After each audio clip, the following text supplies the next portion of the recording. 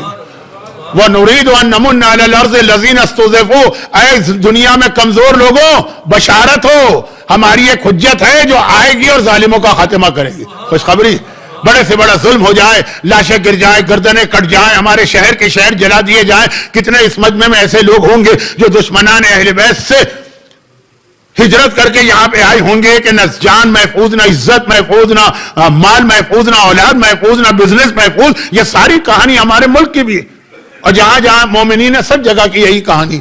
اس وقت ہمیں سہارا کون دیتا ہے؟ لفظ منتظر.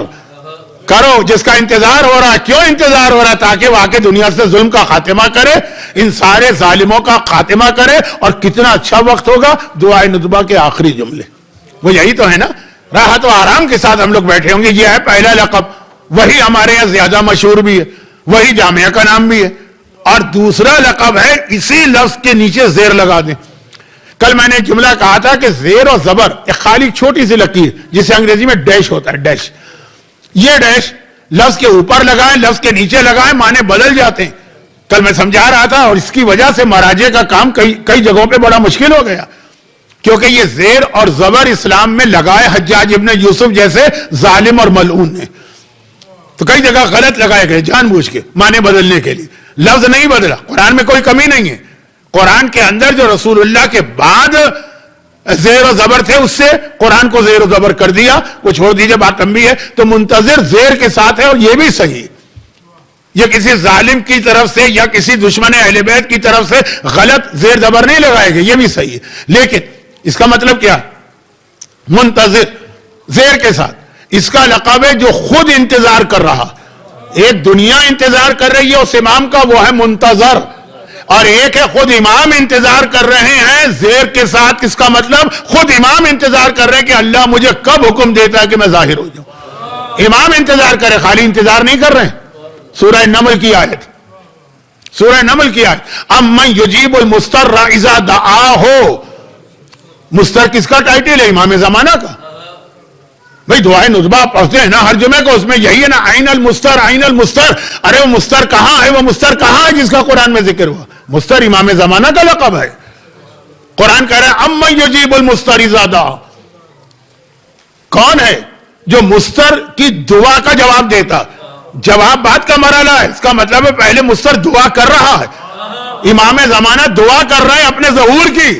ایک دعا آپ کرتے ہیں اللہم عجل لہ ظہور فرج، اور ایک دعا امام زمانہ کرتے ہیں کیا ہے؟ خدا مجھے جلدی سے ظاہر کر دے. دونوں ظہور کی دعائیں مانگ رہے ہیں. بلکہ محمد ابن عثمان ابن سعید احوازی، جن کا نام آ چکا ہے پہلی مجلس میں، حسین ابن رو سے پہلے والے نائب، جو بہت اہم نائب تھے، انہوں نے جو آخری بار امام زمانہ کو دیکھا، خانہ کعبہ کا پردہ پکڑ کر مقام مستجار پہ دیکھا، اور کیا کہتے ہوئے دیکھا کہ امام کعبے کا پردہ پکڑ کے دعا مانگ رہے ہیں. آپ جاتے ہیں آپ بھی دعائیں مانگتے ہیں، آپ بزنس کی دعا مانگتے ہوں گے، آپ اولاد کی دعا مانگتے ہوں گے، آپ بچیوں کی شادی کی دعا مانگتے ہوں گے، آپ صحت کی دعا مانگتے ہوں گے. سب مانگی، دینے والا دینے کو تیار ہے، خوش ہوتا ہے مانگنے میں، مانگی.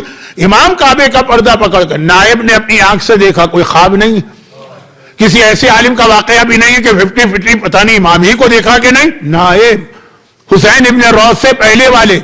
اور امام کہہ رہے ہیں کہ اے خدا انجز لی ما وعدتنی، مجھے جلدی سے ظاہر کر دے تاکہ میرے ذریعے سے اپنے وعدے کو تو پورا کرے، خون حسین کا انتقام.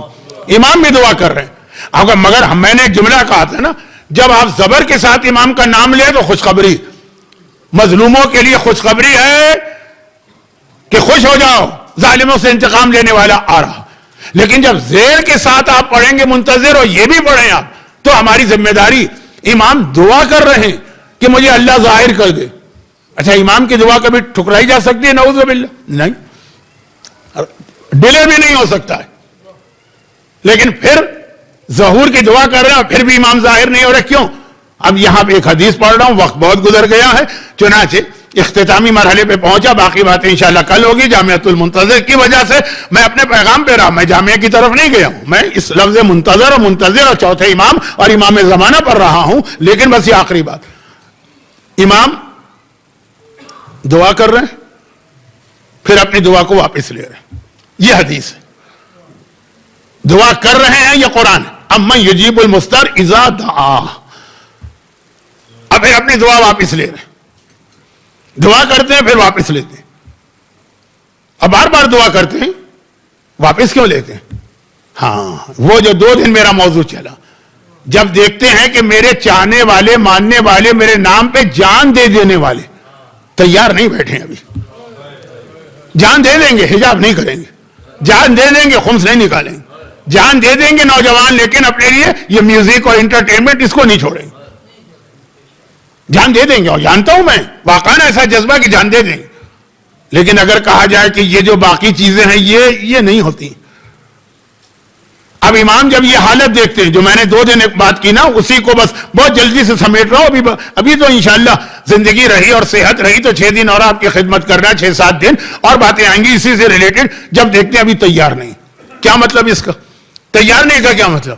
تیار نہیں کا یہ مطلب ہے کہ امام کہتے ہیں خدا بندہ میں تو اس لیے ظاہر ہونا چاہتا ہوں کہ وہ جو کربلا اور انبیاء کا انتقام ہے وہ چھوڑیے کا مطلب وہ تو ہے، لیکن اپنے چاہنے والوں کی مدد کروں، انہیں ظالموں سے بچاؤں. لیکن یہ تو اس وقت ایسی حالت میں بیٹھے ہیں کہ اگر میں اس وقت ظاہر ہو گیا تو پہلی تلوار تو مجھے انہی کے خلاف چلانا پڑے گی.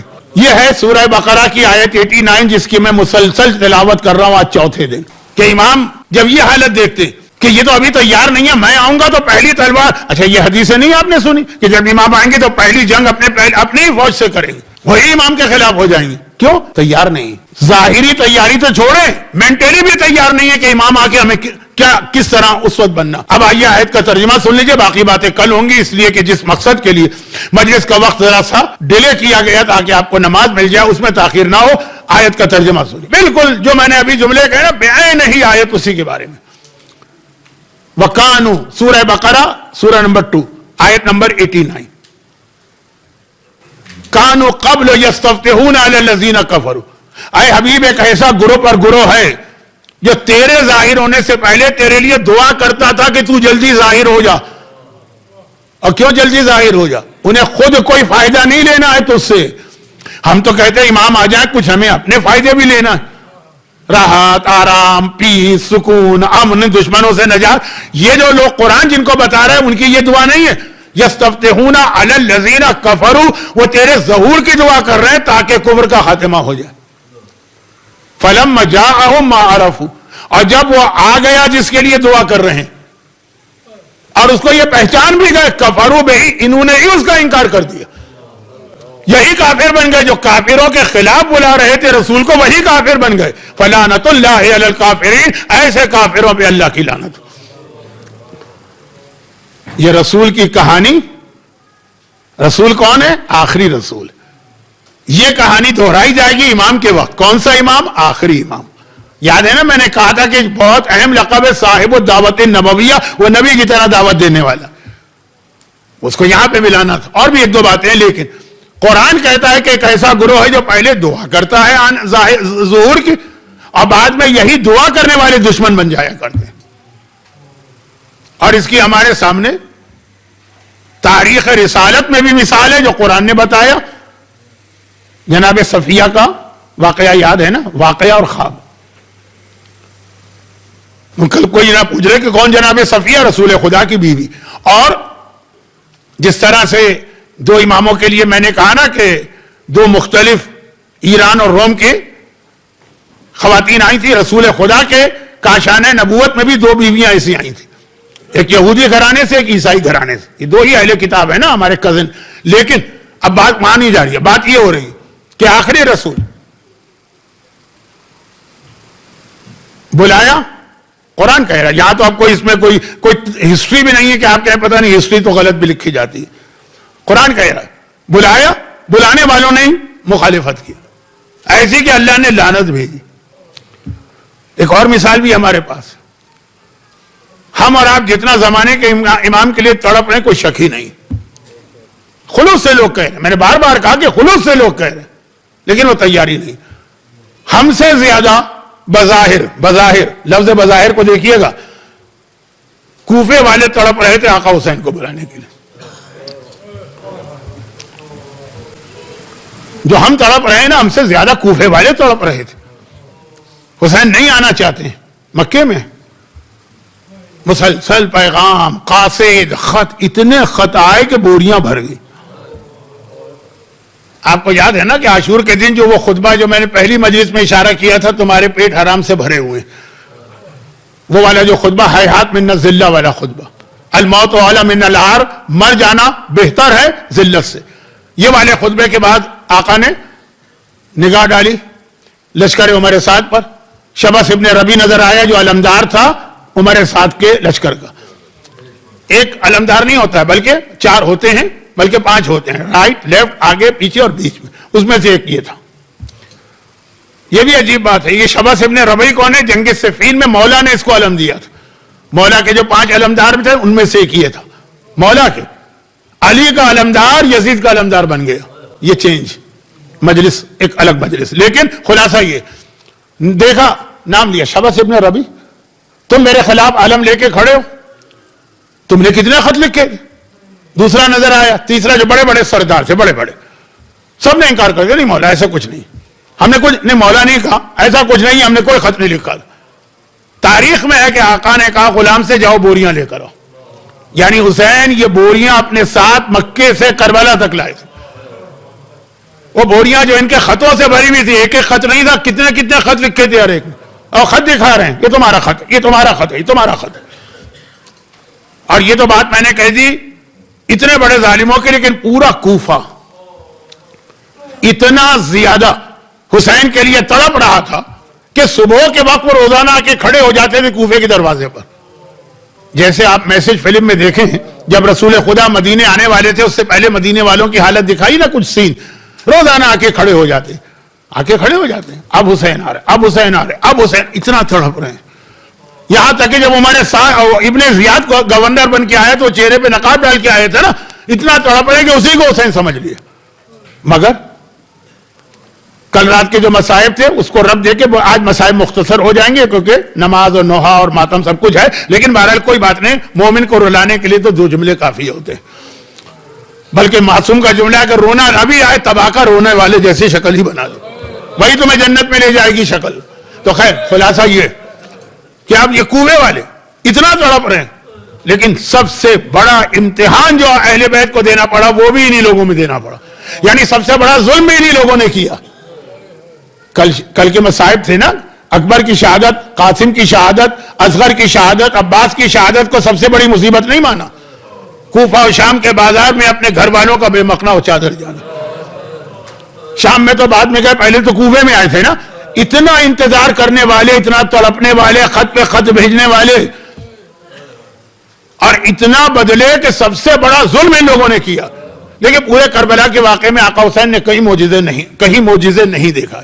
ایک آج جو معجزہ تھا جناب سکینہ کے لیے شب عاشور کو جاری کیا، وہ صرف خیمے کے اندر کی بات ہے، لوگوں کے سامنے نہیں. لیکن ایک موقع ایسا ہے کہ جب آقا حسین نے بھرے مجمع میں معجزہ دکھایا.